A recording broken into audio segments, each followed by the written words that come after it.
हुजूर ने फरमाया किसी बीमार को देख के, मुसीबत वाले को देख के ये दुआ पढ़ो, तुम उस मुसीबत में शिकार नहीं होंगे।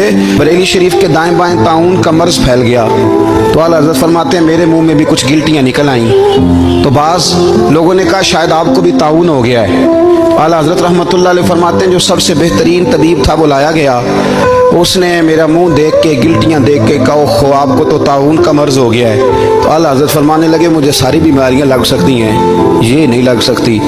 उसने कहा हकीम मैं हूँ कि आप हैं? फरमाया नहीं आप ही हैं, पर ये बीमारी मुझे नहीं लग सकती, ये मुझे हो नहीं सकती।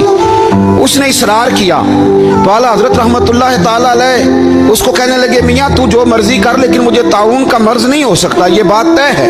वो नाराज होकर चला गया। अब ताउन की जो गिल्टियाँ होती थी ना वो बड़े बड़े महीनों नहीं जाती थी, तकलीफ रहती थी। आला हज़रत कहते हैं मैंने उसी रात ना थोड़ी सी काली मिर्चों का सफूफ बनाया और मिसवाक में रख के जब मुंह के अंदर छिड़का तो थोड़ा सा खून निकला और मेरा मुंह बिल्कुल ठीक हो गया। सवेरे मैंने कहा बुलाओ ना अपने हकीम को जो कहता था ताउन हो गया है। तो लोग कहने लगे हुजूर आपको वैसे कैसे पता था ताउन नहीं है? फरमाने लगे पता इस तरह था कि अल्लाह के रसूल सल्लल्लाहु अलैहि वसल्लम ने एक दुआ इरशाद फरमाई है, फरमाया किसी मरीज को देख के पढ़ लो अल्हम्दुलिल्लाहिल्लज़ी मिम्मब्तलाका बिही वफद्दलनी अला कसीरिम मिम्मन खलका तफदीला। हुजूर ने फरमाया किसी बीमार को देख के, मुसीबत वाले को देख के ये दुआ पढ़ो, तुम उस मुसीबत में शिकार नहीं होंगे।